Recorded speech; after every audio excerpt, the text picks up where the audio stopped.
What's happening, people? Hope you're all good. Just a quick video on my bike and a few upgrades and bits and bobs that I've done to it. So let's get into it. So I originally bought the bike. It was 1,000 watt, 48 volt, but it was actually restricted to 250 watts for UK e-bike laws. We'll have a video on that. I'll do another video on that another time because that's a discussion. Anyway, so 250 watt, 15 miles an hour. Personally, for me, that ain't rocking it. So few upgrades because that's what I do. So I put a 6,000 watt motor on the back. It's a Halo motor and they're really good kits. I mean, at the moment, 6,000 watts, 60 volt battery, 100 amp controller. You get a USB that you can upgrade the controller. So at the moment, 6,000 watts on a 60 volt. If I play with a controller, I can boost that up to 7,500 watts. If I put a 72 volt battery on it and boost the controller up, that'd give me like 9.5 kilowatts or 9,500 watts. I'm quite happy with 6,000 watts at the moment, but I will upgrade at some stage. The only downside is the controller is huge. Look at it. And that was the only place I can put it. No room underneath the seat, which it is what it is, but it works, so that's fine. What else did I do?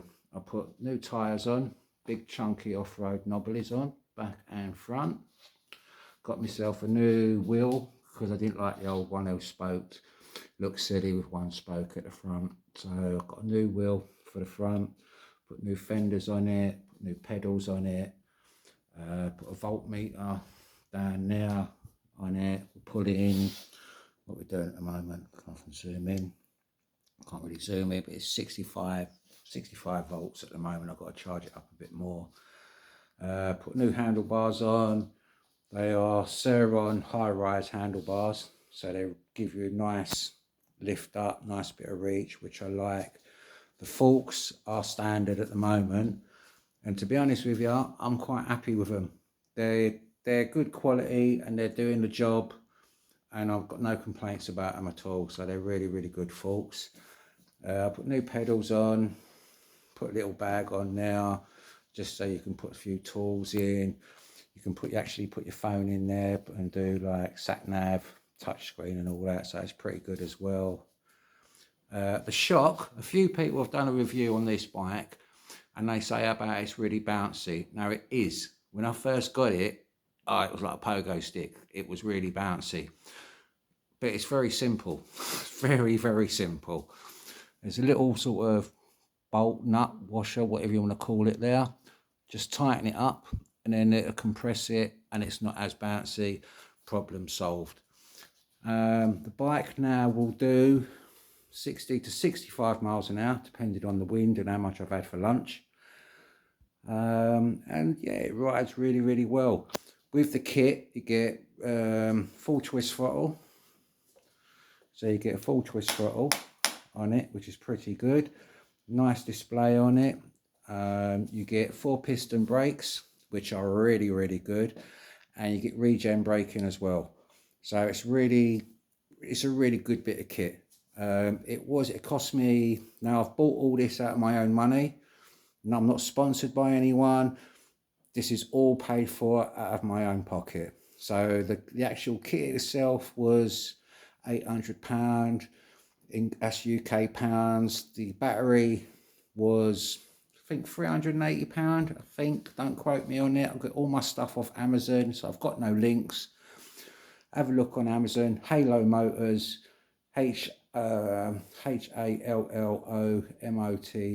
Halo Motors, Alex Song. They do really good kits. I'm really pleased with it. And yeah, that's pretty much the bike so far. It did come with a little number plate thing there, which I cut off because I'm not going to lie to you, I have dropped it. I do a lot of trail riding and I have dropped it. I did wrap the underneath as well. You can't really see that at the moment. And that's pretty much the bike, I think.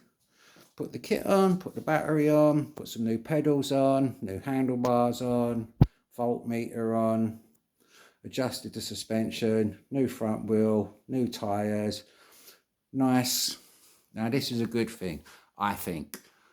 A tyre hugging fender. You can't beat it, because the little fenders that they come with, which come up to about there, everything gets caked. All this gets caked. I've done a little video on my Instagram showing how much the bike gets caked up, and for me that's just not working. So a nice fender like that keeps it all nice, well, fairly clean.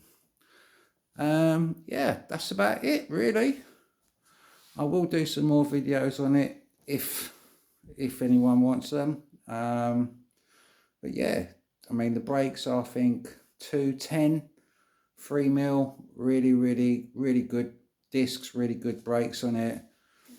Yeah, regen braking. You can adjust all this on the controller as well. So when you do, you know, you get USB, program the controller, you can adjust your regen, you can adjust this, that and the other. So, you know, all in, I think the bike set me back about £2,500 all in. You know, 65 mile an hour bike for £2,500, I think's all right. Sur-Ron out of the box is £4,000. Cut the wire, you know, and that's only 45 miles an hour. You know, so half the price of a Sur-Ron, 20 miles an hour faster than the Sur-Ron. And it's very torquey. You can pick that front wheel up from a standstill position. So yeah, it's a really good bit of kit. I'm having real fun riding it. Every time I take it out, people stop me and ask me where I got it and blah blah, and I built it and so on and so forth. So yeah, that is the bike, people. Yeah, so that's all I can say really. I'm just having fun riding it and just enjoying it really. It's a lovely bike now. Really nice bike. It's a really good bike for upgrades. Really good bike for upgrades. Well, people, I've taken enough time. So that's me. That's the bike. Peace. Send love to the world. Peace out.